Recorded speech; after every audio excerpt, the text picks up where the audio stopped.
दोस्तों वीडियो काफ़ी इम्पोर्टेंट है। आप लोग किसी परीक्षा की तैयारी कर रहे हैं, ठीक है।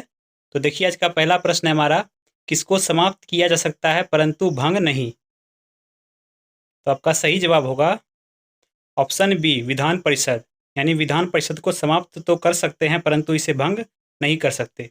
आइए विधान परिषद से इम्पोर्टेंट कुछ पॉइंट जानते हैं। तो देखिए पहला पॉइंट है, विधान परिषद की स्थापना या समाप्ति का उल्लेख अनुच्छेद 169 में मिलता है। अगला पॉइंट देखिए, विधान परिषद के 1/3 सदस्य विधानसभा द्वारा चुने जाते हैं। अगला देखिए, विधान परिषद के 1/6 सदस्य राज्यपाल द्वारा मनोनीत किए जाते हैं। अगला पॉइंट है, विधान परिषद के 1/3 सदस्य प्रत्येक दूसरे वर्ष अवकाश ग्रहण करते हैं। अगला है, विधान परिषद में गणपूर्ति सदस्यों की संख्या कुल सदस्यों का 1/10 है। गणपूर्ति सदस्य यानी कोरम, इसका मतलब होता है कि कुल यदि 10 सदस्य हैं तो सदन की कार्यवाही के लिए एक सदस्य का होना अनिवार्य है, इसलिए इसकी संख्या है 1/10। अगला पॉइंट देखिए, विधान परिषद के सदस्यों का कार्यकाल 6 वर्ष का होता है। तो पॉइंट काफ़ी इंपॉर्टेंट है, ध्यान में रखेंगे। बढ़ते हैं अगले प्रश्न पे। आगे प्रश्न में पढ़ने से पहले ये आप एक ट्रिक देख लीजिए। ऐसे राज्य जिनमें द्विसदनात्मक विधानमंडल यानी विधानसभा और विधान परिषद दोनों हैं, तो इसका ट्रिक है अब तुम करना जरा। तो इस ट्रिक के माध्यम से आप लोग याद रख सकते हैं। आंध्र प्रदेश, बिहार, तेलंगाना, उत्तर प्रदेश, महाराष्ट्र, कर्नाटक और जम्मू कश्मीर। तो ध्यान में रखेंगे, स्क्रीनशॉट ले लीजिए आप लोग, ठीक है। बढ़ते हैं आगे। अगला प्रश्न देखिए, भारतीय संविधान में उल्लिखित स्वतंत्रता, समानता और बंधुत्व की संकल्पना किससे प्रेरित है?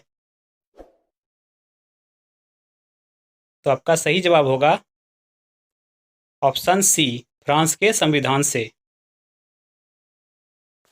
आइए हम लोग भारतीय संविधान के प्रमुख स्रोत देख लेते हैं। सबसे पहला है विधि के समक्ष समता, तो यह लिया गया है इंग्लैंड से।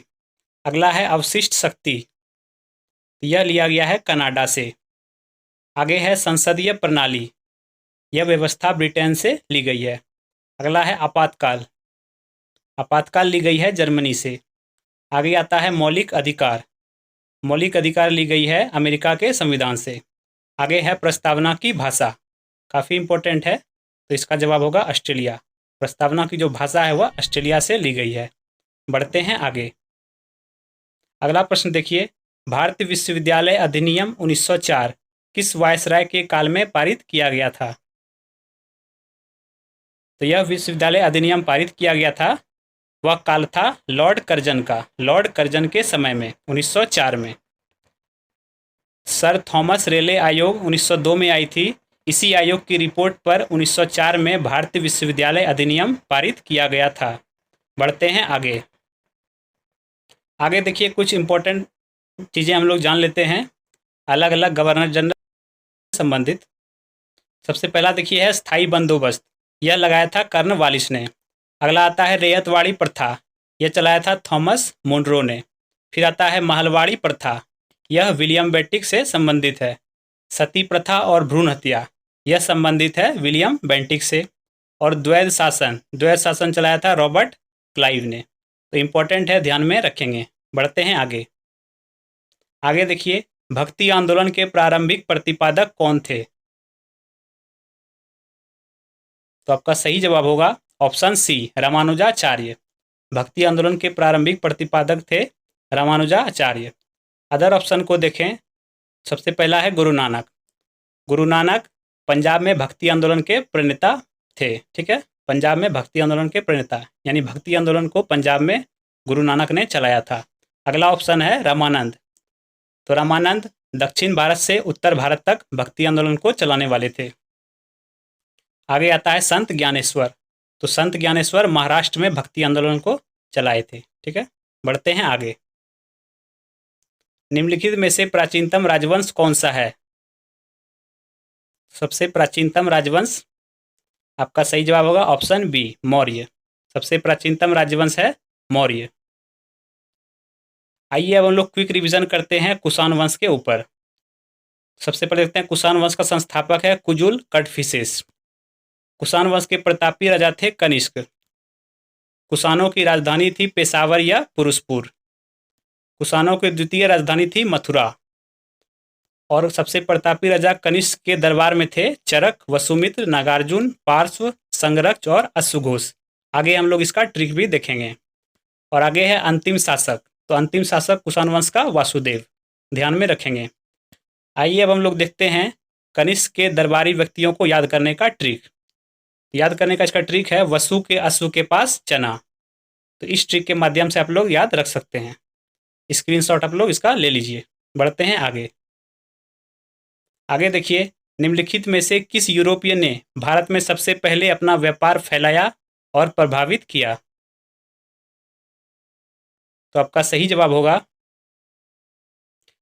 इसका जवाब से पहले आप लोग इस ट्रिक को देख लीजिए। यूरोपीय कंपनियों का भारत आगमन का क्रम, तो इसको याद रखेंगे आप। एक ट्रिक है PDEF, यानी पुर्तगाली, डच, इंग्लिश, फ्रेंच। ठीक है, सबसे पहले पुर्तगाली आए थे और एंड में फ्रेंच। तो आपका सही जवाब हो जाएगा ऑप्शन बी, पुर्तगाली। बढ़ते हैं आगे। अगला देखिए प्रश्न है, एलोरा गुफाओं का निर्माण कराया था? तो इसका निर्माण कराया था ऑप्शन डी, राष्ट्रकूटों ने।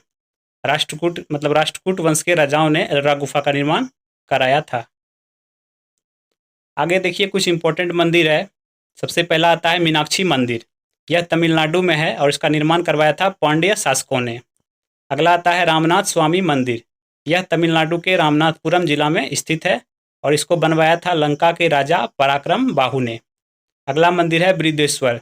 यह तमिलनाडु में स्थित है और इसको बनवाया था चोल शासकों ने। अगला आता है वेरी इंपॉर्टेंट खजुराहो का मंदिर। यह मध्य प्रदेश में स्थित है, बनवाया था इसको चंदेल शासकों ने।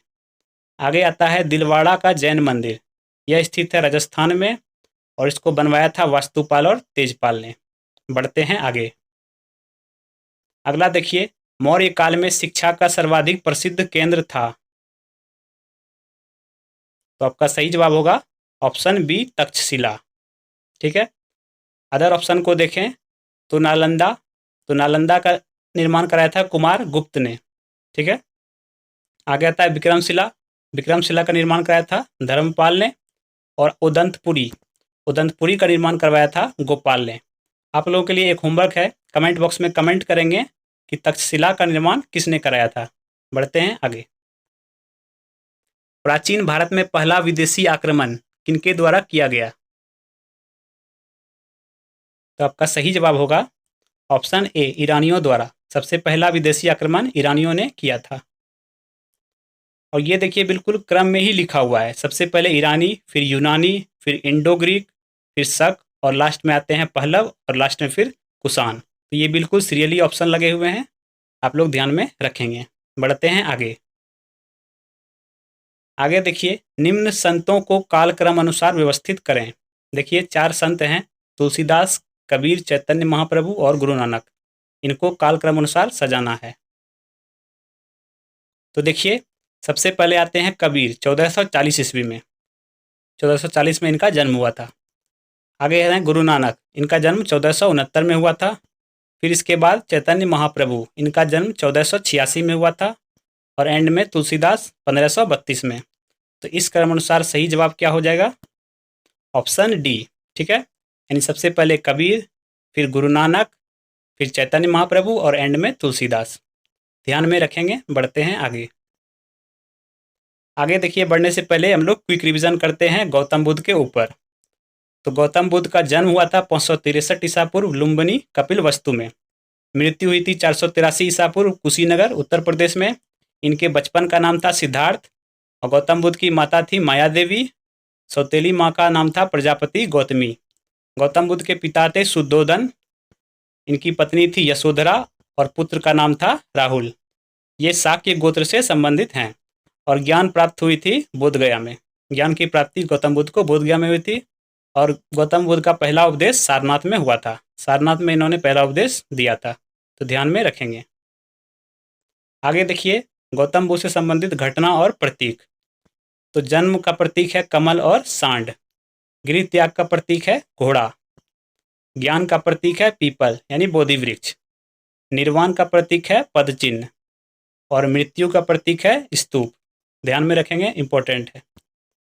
आगे देखिए कुछ टर्म आते हैं जैसे गृह त्याग। गृह त्याग को बोलते हैं महाभिनिष्क्रिमण। अगला आता है पहला उपदेश। पहला उपदेश बोलते हैं धर्मचक्र प्रवर्तन। फिर आगे आता है मृत्यु। मृत्यु को बोलते हैं महापरिनिर्वाण। तो आई होप सारे पॉइंट आप लोग ध्यान में रखे होंगे। बढ़ते हैं आगे। आगे देखिए है दक्षिण में निम्नलिखित में से किसके शासन में मुगल साम्राज्य तमिल राज्य क्षेत्र तक फैला। तो आपका सही जवाब होगा ऑप्शन ए औरंगजेब। आगे देखिए निम्नलिखित में से कौन अपने को ईश्वर का अभिशाप कहता था। सही जवाब होगा ऑप्शन सी चंगेज खां। चंगेज खां अपने आप को ईश्वर का अभिशाप कहता था। आगे देखिए मगध की प्रथम राजधानी कौन सी थी। तो मगध की प्रथम राजधानी थी राजगिरी या गिरिब्रज। ऑप्शन बी बिल्कुल राइट है। अब आगे देखिए हम लोग देख लेते हैं जितने भी महाजनपद हैं और उसकी राजधानी, इसको हम लोग देखते हैं इस पूरे वीडियो में। तो देखिए सबसे पहले आता है काशी। काशी की राजधानी है वाराणसी। कौशल, कौशल की राजधानी श्रावस्ती। अंग की राजधानी है चंपा। चेदी की राजधानी शक्तिमती। वत्स की राजधानी कौशाम्बी। कुरु की राजधानी इंद्रप्रस्थ। पांचाल की राजधानी अहिछत्र या काम्पिल्य। मत्स्य की राजधानी विराटनगर। ठीक है, आगे देखिए। आगे है अस्मक की राजधानी पैठान या प्रतिष्ठान या पोतल या फिर पोटिल, ये सारे नाम बोलते हैं इनको। अवंती की राजधानी उज्जैन और महेशमती। गांधार की राजधानी तक्षशिला। कंबोज की राजधानी हाटक या राजपुर। वज्जी की राजधानी वैशाली। मल्ल की राजधानी कुशीनगर या पावा। मगध की राजधानी गिरिब्रज या राजगिरी।